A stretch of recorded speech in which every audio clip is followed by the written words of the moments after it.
the entire time she would sing "You Are My Sunshine." You all know that song? So you're just getting crushed by your mom as a 12-year-old, and she's just whispering in your ear, "You are my sunshine." And it was, I don't think it brought me to tears. She will say it did. I know for sure it brought my brother to tears. And I tell that story to tell this. One of the lessons that I've learned from my mom, and I think it's so important in education, is building grit and resiliency, because we also didn't leave the court after a loss, and we weren't allowed to go sit on the sideline and cry. She would come out and she'd practice with us, and she would encourage us to do better. She wouldn't just let us win. But those are lessons that I try to carry to impart on our kids, on our athletes. I think they're very important. Sometimes I think they're missing. So, I do want to thank my mom. I know she's not here building that. I wish that she could impart that within the students today, but quite frankly, I'd be worried of emails I would get if she attended one of our freshman practices. So it's just as good that it stopped with me, and we kind of put some of those lessons along. Another person is my dad.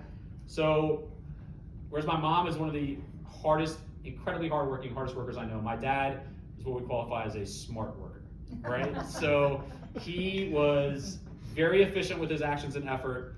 He taught for 32 years out at Langley High School, which we were giving him a hard time earlier. It's its own unique school, but every school has their own obstacles and opportunities.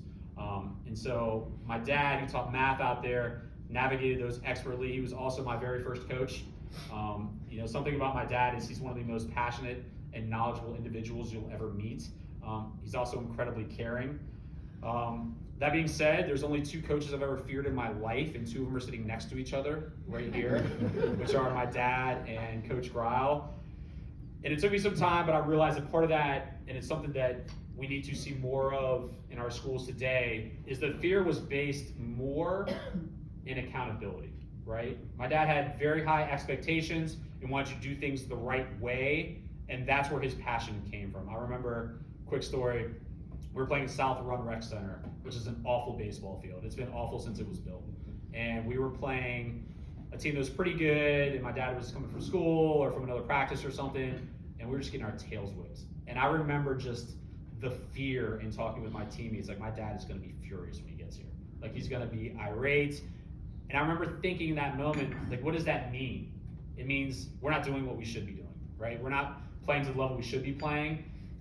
And a concern I have, and we'll talk about this a little bit later, is does that exist in athletics and in education today? Is there this high level of accountability, almost non-negotiable accountability, that creates winners, that creates resilient individuals? And so my dad had that for me, and I'm very thankful to him for imparting that.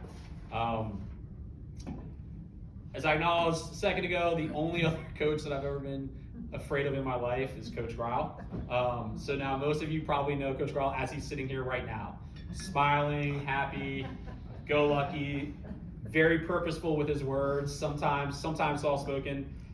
You might not know, but he routinely sends emails to his players, former and current, or former players, to check in if there's big events going on with our friend group. Those go out.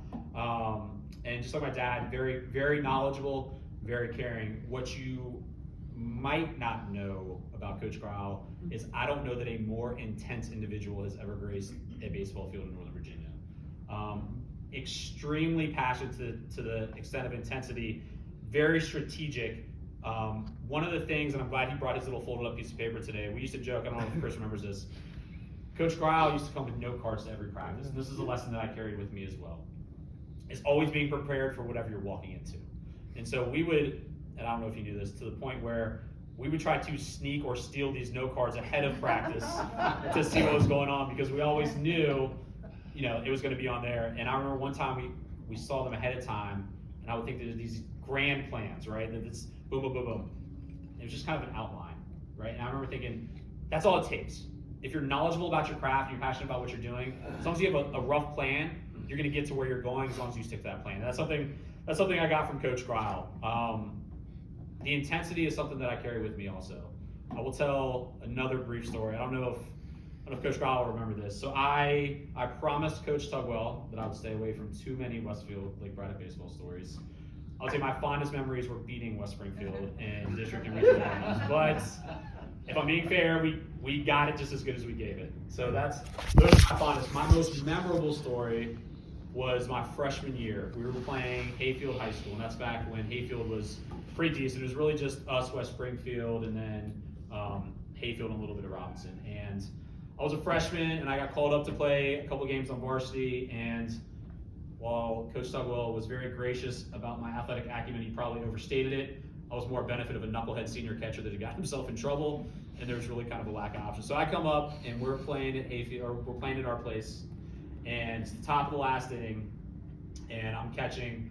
Time runs to second base, or tie game. Go ahead, runs to second base.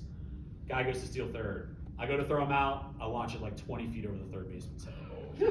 Go ahead, run comes down to score, and I'm a freshman. I'm freaking out. So the top of the inning ends.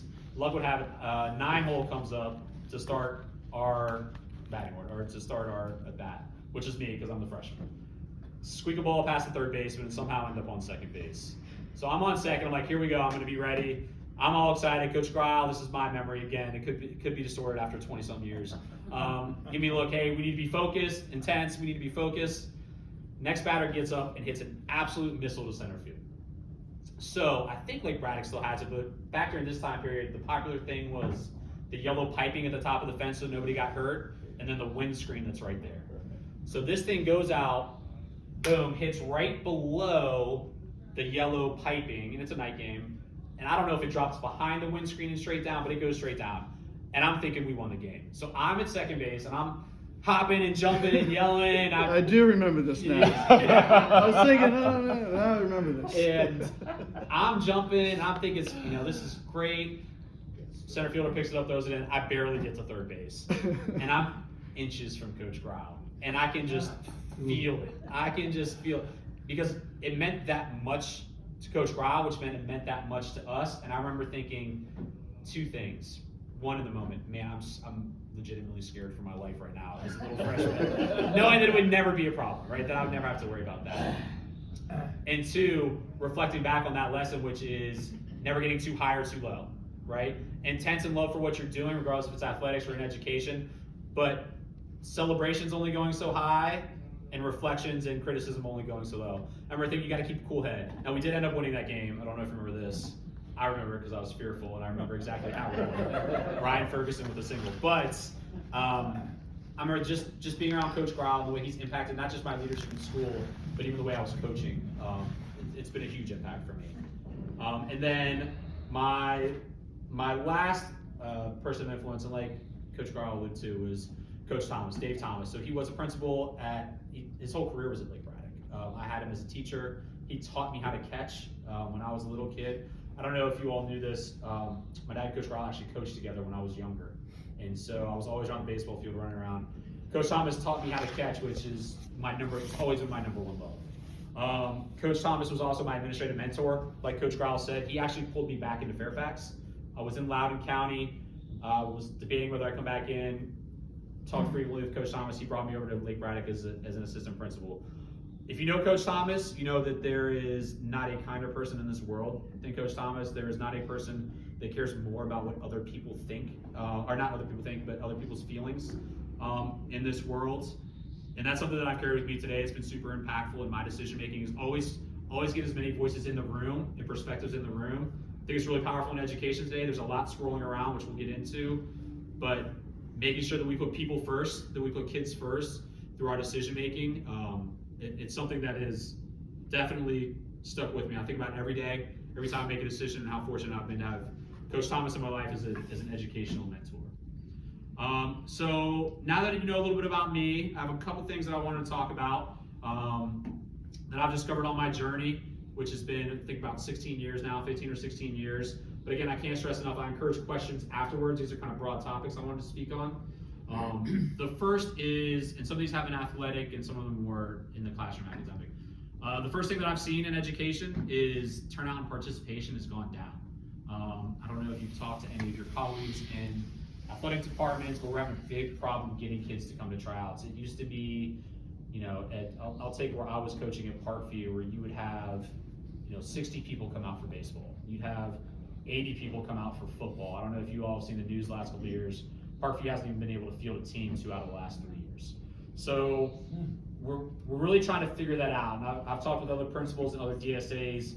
And kind of what I've come to is we need more organizations like this. We need more organizations within communities that really bolster up the importance of participation within the high school and high school level. There's a lot of options out there. I alluded to a couple of them with AAU and travel ball. I think that there's something to be said for engaging with your community on the athletic field, to remaining in your community schools and participating with your colleagues and your neighbors. I think it brings it closest to communities. And it's something that I've seen dip. If I had the miracle answer, I would probably be consulting and not a principal. If you all have the answer, just slide it to me later and I'll take credit for it. But I think it's something definitely I've noticed that it's a concern moving forward in education. Another one of these is coaching. So it's been very hard, very difficult to get coaches. I don't know if this has been a thing throughout the course of education and athletics. I remember during my time in high school that we had consistent coaches that were very knowledgeable, that were invested within the feeder systems, that would hold camps. I don't see that necessarily as much. I will say where I am very fortunate out of Westfield is Coach Heine's the baseball coach out there, and he does amazing work with a bunch of different groups. But there's other organizations like soccer that it's very difficult to find these coaches.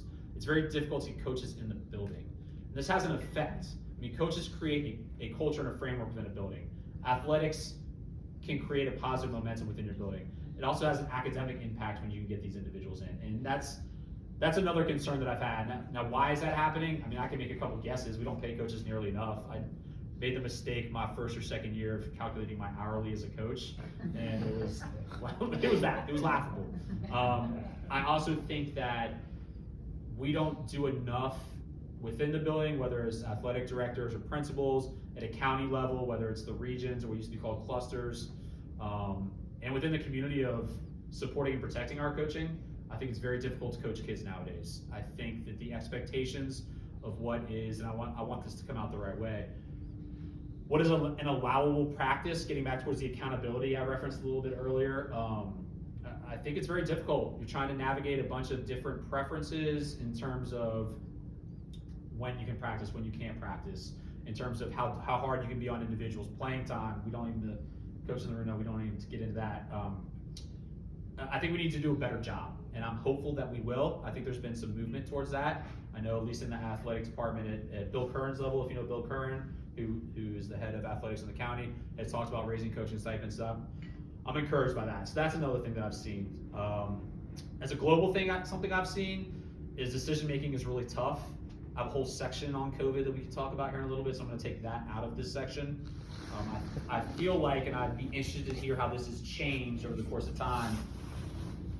There's a movie called Office Space, and I don't know if you've seen it, but there's this part where they talk about an inter-office memo, and that I have to send this memo to this person to get approved before it goes to this person to get approved, and I have 3 different bosses, and who do I talk to? And I feel like that's happening in education, not just in Fairfax County. I think that's happening across the board.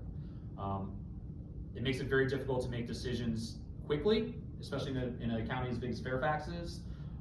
It makes it more difficult to get the level of perspective and involvement of others in the decision-making process. And I quite frankly, I think it's the detriment of kids and staff. And I think it's frustrating. And I think it's, like I said, I think it hurts kids.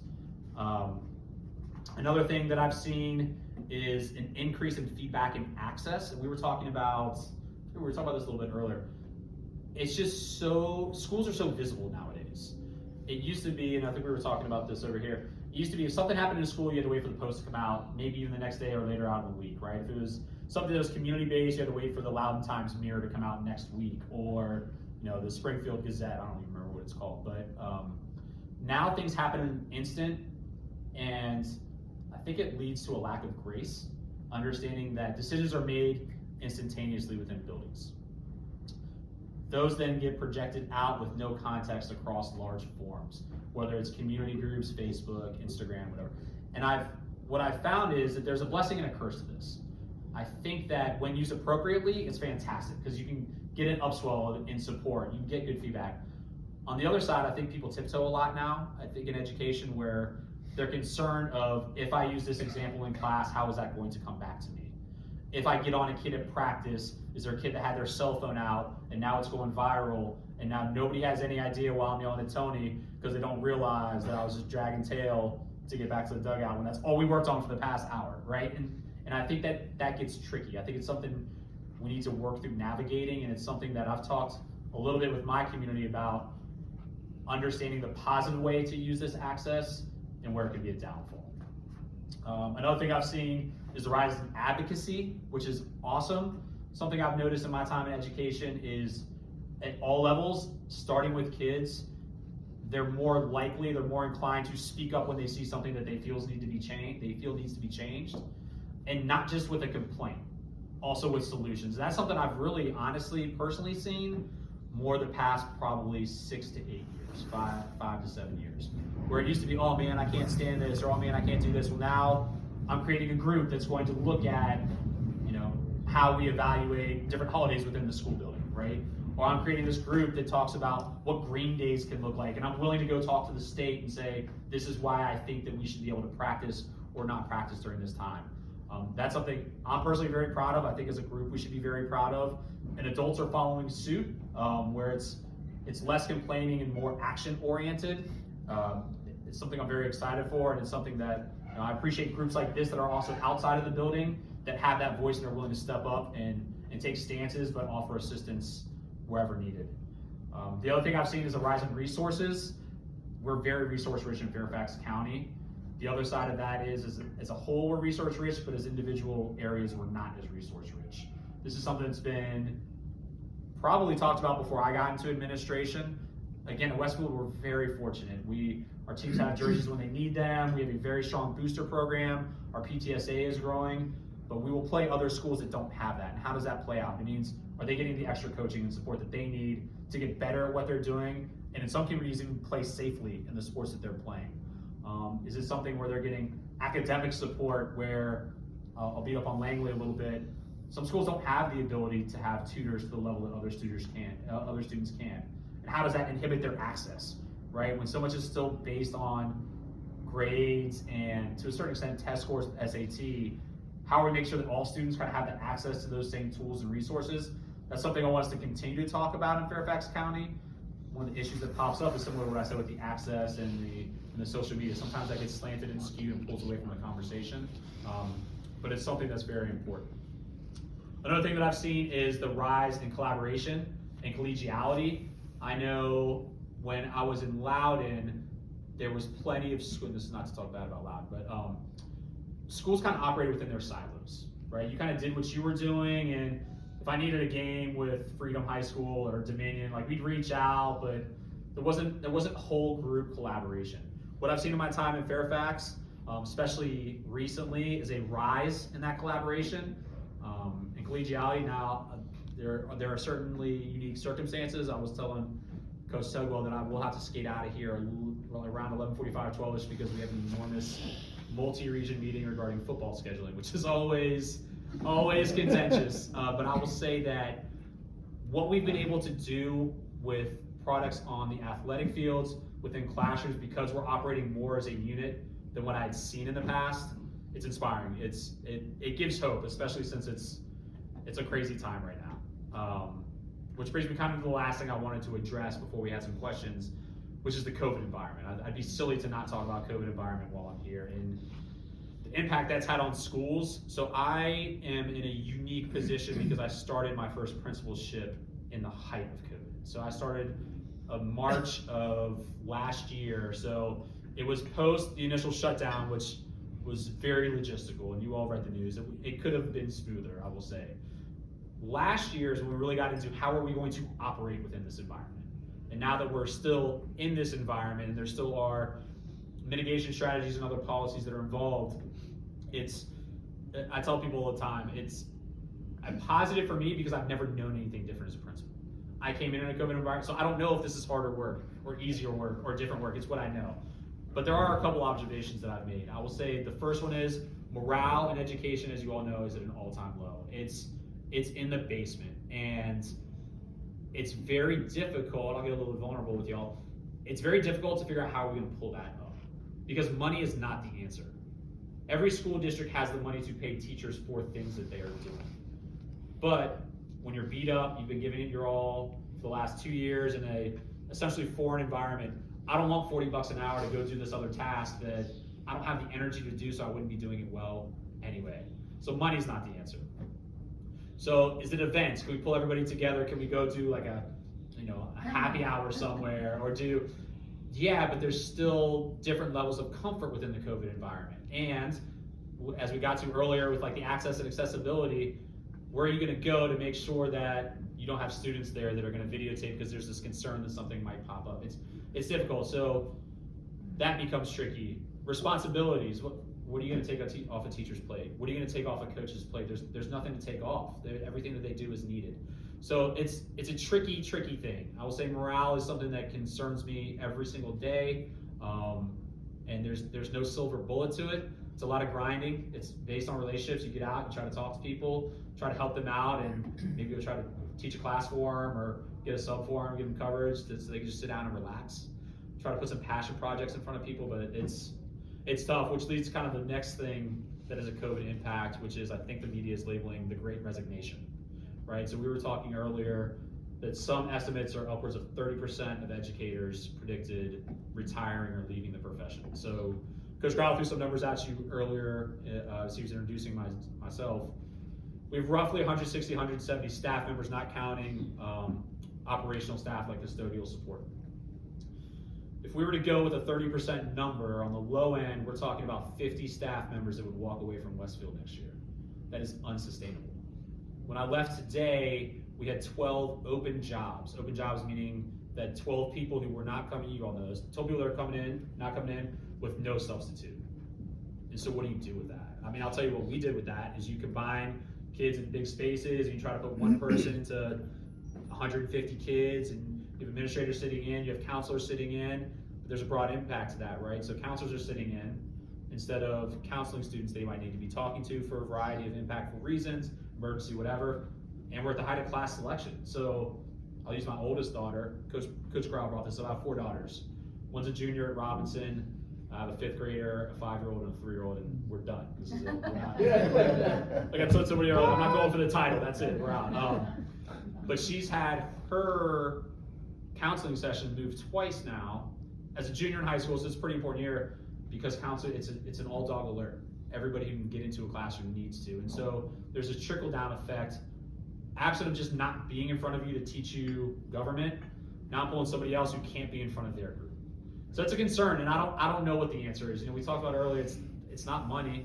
I have some theories. We could pay a little bit more, but I think if communities got around supporting in a respectful way educators instead of the rhetoric that's gone back and forth, I think that's helpful. Which kind of brings me to my next point, which is I'd imagine that education has always been a focal point because I feel very strongly that schools are the hubs of communities. I believe that deep in my soul, that we drive communities, that we're the place that people gather, and that we have the highest import of any other factor within communities. I sincerely believe that. Saying that, I feel like it's always been focused on, but I feel like the political debate has been brought to the schools. And there are so many things that are highly contested, whether it's masks or no masks, right now in the COVID environment, vaccination, no vaccination, even things that are quarantine for athletes, right? So something you wouldn't think of where wrestlers have to quarantine at a different time period than swim and dive, than basketball. Well, that plays out at the school level. That conversation doesn't go above my head. That conversation goes to the coach, that conversation goes to the DSA, and then that conversation goes to me. There's a burnout factor to that because none of us get to make that decision. And so that wears on me for other people. I hate that coaches have to stand in front of some of these policies. I hate that teachers have to stand in front of these policies, not because I disagree with them or agree with them, but it's not their decision to make. And that is something that I think COVID has put a magnifying glass on. I say all that, and we haven't said one word yet about the psychological and learning impact on the kids, right? So those 3 huge things that we just talked about, and we haven't even discussed learning gap, right? Loss in pace. It's something I've experienced myself. So my junior that I just referenced is academically inclined. She gets it from her grandparents because it's not from me and my wife, right? So she was a straight A student even during COVID. She was one of those kids, she would turn on the camera maybe, but she could knock out her work and reading, be done. Fantastic. great grades. My fifth grader is on the other side of that. My fifth grader was on grade level with a lot of what she did. COVID hit her very hard and she was below grade level.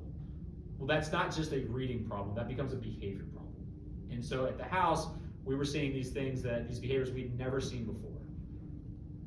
I'm not a psychiatrist or a psychologist. My guess is that a lot of it had to impact the fact that she couldn't see her friends in a traditional way, that she's an in-person learner, that she feels all of the things that we're talking about around her, and that's impacting her experience. So those are my 4 big things that I've taken away from COVID. Like I said, I'm open to any specific questions about that here in a second. I think, kind of in closing, the biggest thing that I've noticed as an administrator in my role, and I referenced this a little bit ago, schools have really become the battleground for many, many things. So we talked briefly about COVID. We didn't talk about social issues that are playing out within the schools, and the schools being the debating ground for how we're going to do education, how we're going to make decisions about participation in athletics or other academic events. That has landed on the schools. Social movements have played themselves out in schools in a way that I don't know that they've done in the past. I'm not sure, but I feel like it's been heightened recently. Just the politics in general. And I think that puts both a burden and a responsibility on the schools that I'm hopeful that we're ready to take on, that I'm excited to be able to lead and be a part of, but that there's also a concern around the blowback that comes with some of that stuff. And just the exhaustion that comes with day in, day out, having these discussions and being the focus point both for knowledge, right? Both for understanding, but also the focus point of the frustration and the at times distrust. And that's what I've seen recently that it's really got me worried. I will say this, I think the resiliency level of a lot of our educators that are doing their job and the kids that are in it, it's inspiring. I cannot imagine being a teacher right now. I don't think I could do it. I can't imagine being a kid in education right now and working through all these things. It's incredible to see the things that kids are still doing. And that makes me hopeful. It makes me hopeful that we're still gonna move through this, that we're gonna get to a greater place than where we were. And so we'll see. So that's really a kind of overview of what I had, some loose talking points. Again, I wanna say thank you to you all for having me. I'm extremely appreciative of organizations like this. I truly, sincerely believe that organizations like this are going to be what pulls our students, our coaches, our staff through a difficult time, because these are the voices and the resources they need. So I appreciate it. Thank you. And now questions, please. Yes, let's go. This is my comfort zone. I'm not a big speech guy. My name is Mark Viana. First of all, you're right about the Grau family. When I was a 21-year-old umpire, to do varsity, I used to work with his dad, and he was brutal. As a young umpire, I didn't get anything to do with a good ball with the Tugwell or people around. I was always sentenced to the Gunston district with Marty Barnett. So I think I did him 12 times a year. So anyway, but no, he was a great guy, and I learned a lot. So to your point about the mentoring. I'm president of the Northern Virginia Football Hall of Fame, and I've been doing it for 31 years. And we give away a couple of scholarships, a couple $1,000, not like this great group here of 4,000 times 25. But the coaching staff of football at Westfields nominated somebody every year. Kyle Simmons without Tom Bravanek before him.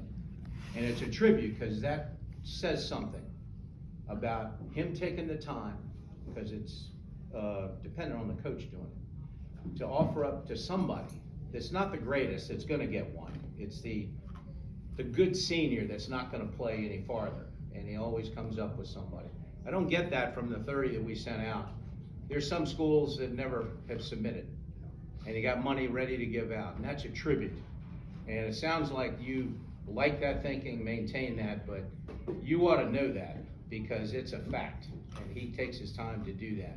And that's just another nugget of why Westfield does good things, and he does good. So the other thing, I was on the Virginia High School League Foundation board as president, and I had a chance to drive, go around the state and see the way different places operate. Paul Joseph is the principal at Oscar Smith. he hated Westfield beating his ass every year in every sport. But the greatest thing that he said to me was, you know, if you have to get beat, I want to get beat by a school that has the values, all the things you kind of talked about and touched about that are important. Whether you have a fast guy, a more skilled guy, you know, all that flushes out on the field. But he really was impressed in all sports. He got beat in basketball, football, and wrestling, you know. And that's a tribute, and that's an atmosphere I think is set by school. And not every teacher, I think, or principals, teachers, do that and put that on the level of importance that it is. And it just goes to sportsmanship. And that's good. So I just think you need to know that as a new guy coming in. But they got a great reputation, so keep it up. Nice, thank you. Well, I appreciate that. It's the truth. It's so little known nugget. Coach Simmons' first year teaching 5th grade, he taught me. Really? Yeah, I don't know. It's a little known nugget. No, I cannot, and I didn't want to crush you all with everything athletics, but I am so fortunate to walk into a school like Westfield where the community culture is so strong, the athletic programs are so strong, not just in performance, but in character, seriously. And Coach Simmons does this thing, and it might have been done before him. It's called Forever Linked. So you'll hear these kids talk to each other. You know, you'll have a kid that's Taylor Morin, who's a really good wide receiver down at Wake Forest. But you'll hear him when he's talking. He'll put that in, the Forever Linked, and how he still thinks about, you know, there was a young student last name Boveron who passed away, who was a kicker a few years ago, and they'll still reference that, and they'll still reference Coach Sims, Coach Verbanek, definitely, Coach Bendorf. And I think what makes them valuable is probably what you're alluding to. I mean, first of all, you don't win back-to-back state titles in any sport very often, but very rarely in football, right? It's the things that are done when nobody's watching. I will use not to take up your question time here, but Coach Simmons teaches weight training. Historically, across counties, weight training has had varied degrees of, I'll say, structure, to put it nicely, right? Sometimes just come in, and it's football players lifting. Coach Simmons' weightlifting class at Westfield High School is one of the most structured classes I've seen, period, not just weightlifting. It is purposeful, it's driven, it's inclusive of more than just football players, more than just boys, and that speaks to who he is. He's always got time to talk to you. He definitely is engaged within the community, and that's something that plays out. And I wasn't there when Coach Dahl was there, but I was definitely I was at Lake Braddock when Coach Dahl was there, and that's, you know, people speak highly of Coach Dahl and being able to start from that culture. I've met Coach Verbanek, talked with him a few times, and he's incredible.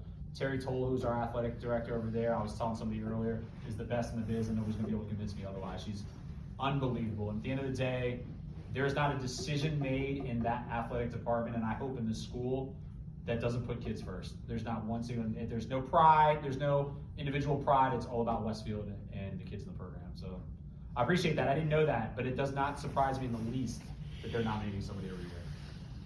Yeah, there's no expectation of winning. It's just that taking the time to put it in the pool to be considered. And it's impressive. So now I gotta make sure he does it this year too. You had a winner, just declared last week, Evan Diacomas. Oh yeah, nice. Yeah, Okay. we just announced it, yeah. Okay, nice. So, Yeah. Paul. Hey, Tony, of everything you said, the thing that caught my attention the most was that potential for 30% drop in staff. I mean, and I worked in Fairfax County and Loudoun, and I don't think you can wait for the superintendent to come up with a plan. So now it's on you. What are you thinking? How are you gonna close that gap? Yeah, it's a great question. It keeps me up at night.